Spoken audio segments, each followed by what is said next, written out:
Hello, y'all's children. Hope you're having a good, blessed, safe, happy day. I pray that Father Yah's in your life.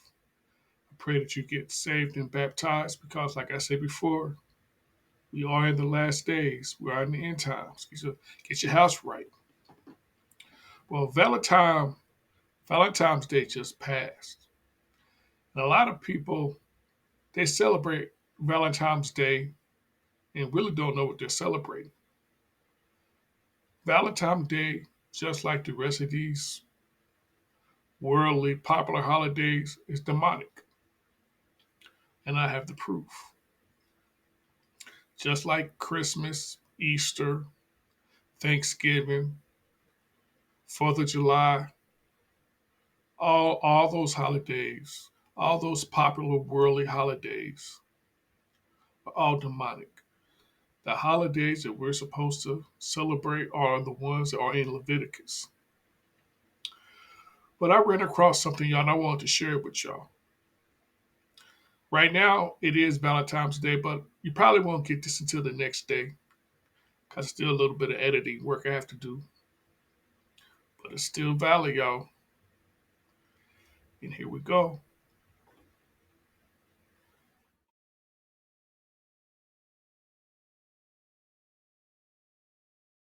Does Valentine's Day come from pagan origins? Is it really connected to the half-goat, half-man god named Pan and Satan himself? Has there been a major cover-up by the Roman Church about this holiday that would explain why everybody everywhere celebrates it? And does God even care? This short documentary tells all and reveals all. Find out the truth about Valentine's Day and where it really came from. If you're a believer in Christ, you've got to watch this. This short video explains the lies of the enemy and will leave you shocked at what you were never told. I'm Jim Staley with Passion for Truth Ministries, and I'll see you there.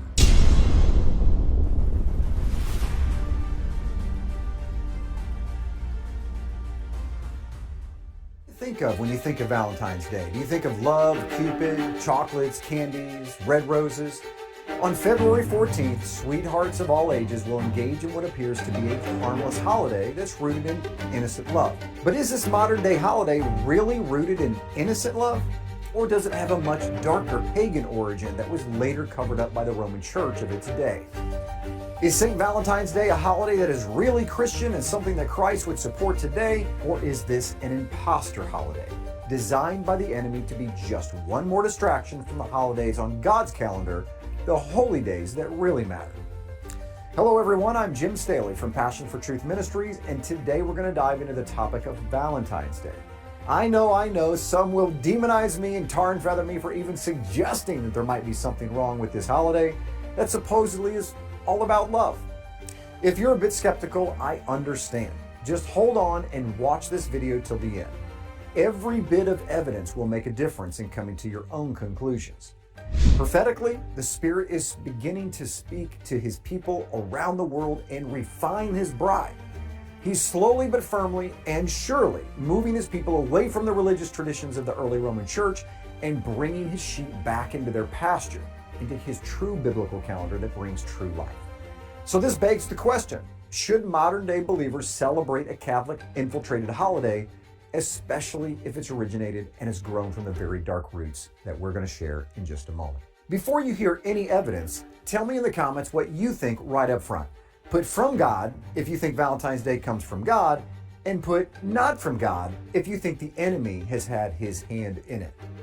By the way, if you would like a free article that contains everything in this video, be sure to text the word Valentine to 844-763-9543. That's 844-7-NEW-LIFE. Okay, let's begin.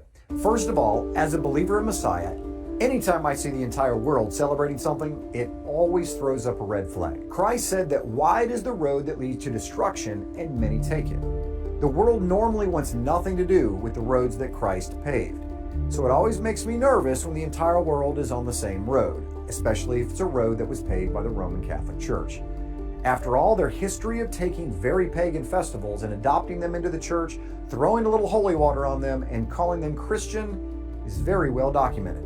For example, if you haven't seen my documentary called December 25th on Trial, I encourage you to do so. It shows in great detail how December 25th was in fact an already existing pagan holiday to the Roman sun god, and how the Roman Church assimilated it into their own church calendar against the very clear instructions of Scripture.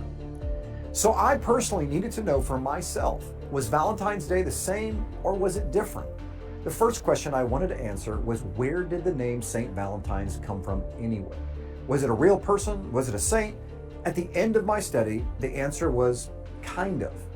But before we go there, let's go all the way back in time to the most likely real beginnings of this popular holiday of, quote, love. And that means we have to go all the way back 600 years before the birth of Christ to the founding festival celebration of Rome called Lupercalia. Lupercalia was a pagan Roman festival that was... Lupercalia, also known as Lupercal, was a pastoral festival of ancient Rome observed annually from February 13th through 15 to purify the city, promoting health and fertility. Lupercalia was also known as Dies Februatus, after the purification instruments called februa, the basis for the month named February. That was celebrated from February 13th to the 15th. According to History.com, it was a bloody, violent, and sexually charged celebration awash with animal sacrifice, random matchmaking, and coupling in the hopes of warding off evil spirits and infertility. This cultic fertility celebration was dedicated to Lupercus, the Roman god associated with shepherds and fertility, as well as the legendary founders of Rome, the gods Romulus and Remus, who were alleged to have been nurtured by the she-wolf in the cave of Lupercus. Although you may not be familiar with the god Lupercus, you will likely be familiar with what the Greeks called him, Pan, that half-man, half-goat god that was the god of shepherds and is often affiliated with sex and fear, thus where we get the word panic from. Interestingly enough, the Bible often characterizes his people as sheep and links Satan to a goat.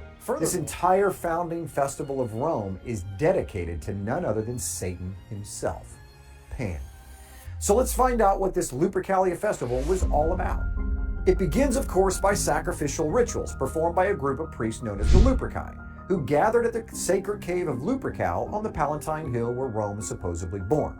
This was the very same cave that Romulus and Remus were said to have been suckled by the she-wolf to stay alive. Ironically, the Latin word for wolf is lupus, and the Latin for she-wolf, well, none other than the slang for prostitute. February was thought to be the month where spring began, and it was said to be the time of cleansing and purification before the gods. It was in the cave of Lupercal that the priests, called Luperci, would sacrifice 2 goats and a dog, symbolizing purification and fertility. The sacrificial blood was smeared then on their foreheads of who? 2 naked young men, signifying a rite of passage and ensuring fertility. Then the blood would be wiped off using wool soaked in milk while the priests laughed. I believe all of this is for a reason. I believe Satan is creatively mocking here the goats of the Yom Kippur sacrifice and the blood of the lamb that was placed on the doorpost that caused God's people to be passed over during the fateful night in Egypt in the Exodus. Hebrews 9:14 says that the blood of Christ will cleanse our consciousness.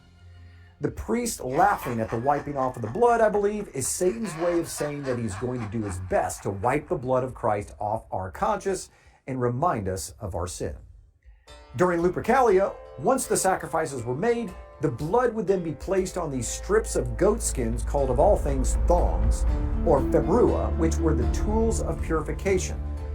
After a feast of much eating and drinking, the newly initiated and now drunk Luperci priests would run through the streets naked, striking as many women as possible with the blood-soaked leather goat strips. Young women would willingly bare their skin, welcoming being struck by the blood-dipped goat strips, believing the blood would cause them to be more fertile.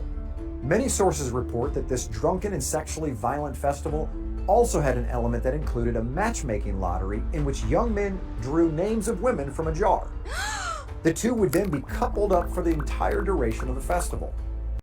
Although Lupercalia sacrifices were eventually banned in 341 AD, the festival continued to be popular throughout Rome until it was said to have been outlawed by Pope Gelasius at the end of the 5th century.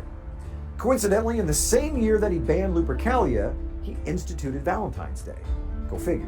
What? While Lupercalia was celebrated from February 13th through 15th, Pope Gelasius chose a saint that just so happened to be allegedly beheaded right in the middle of Lupercalia, February 14th. It seems like a perfect replacement to distract the carnal Christians of Rome who were easily entangled by the popular holiday that had been at the foundation of Rome's holiday calendar for over 1,000 years. But who is this supposed saint? Before we find out who Saint Valentine was, let's talk about another sketchy character, Cupid, the chubby little naked angel boy that supposedly shoots people with one of his arrows and they immediately are struck with lust, passion, and love for one another. While Cupid is the name the Romans gave him, his original Greek name was Eros, where we get the name erotic from. Contrary to what people believe, Cupid doesn't mean love, but actually desire, and more specifically, lustful desire. Originally, he was depicted as a handsome and naked young man. Over time, the image turned into a naked child who not only did the bidding of his mother, Venus, but paintings suggest an ancestral relationship between the two. His mother, Venus, called Aphrodite in the Greek, was the goddess of sexual intercourse and desire. Interestingly enough, one of her main symbols was none other than the rose. It seems the red rose has a root that goes all the way back to the goddess of desire. Cupid's father is said to be Mars, the god of war, so all of this makes sense because it explains why he is the god of sexual desire, but also carries a weapon, the bow. Originally, Cupid's arrows were designed not for love, but were used in a devious way, to have the wrong people burn with desire towards one another, and that would lead them to chaos and destruction. Sound familiar? I believe that's exactly what Satan's doing with our young people today.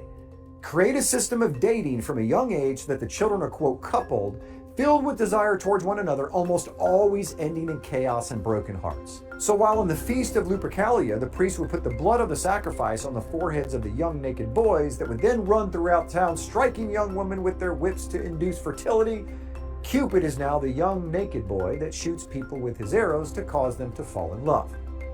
The similarities are striking and cannot be dismissed. In my opinion, the spirit behind the mask of Cupid is none other than the demon of lust and pornography, trying to get young people to find boyfriends and girlfriends as early as possible, convincing them that they need to try out as many people as they can, and in the process, they'll be leaving their faith in God out of the picture almost altogether. When believers find a spouse in the same way that the world does, should it surprise us that we have the same exact divorce rate? To this end, it seems his poison-tipped goal is to create as many broken hearts as possible as he trains people in the art of selfishness.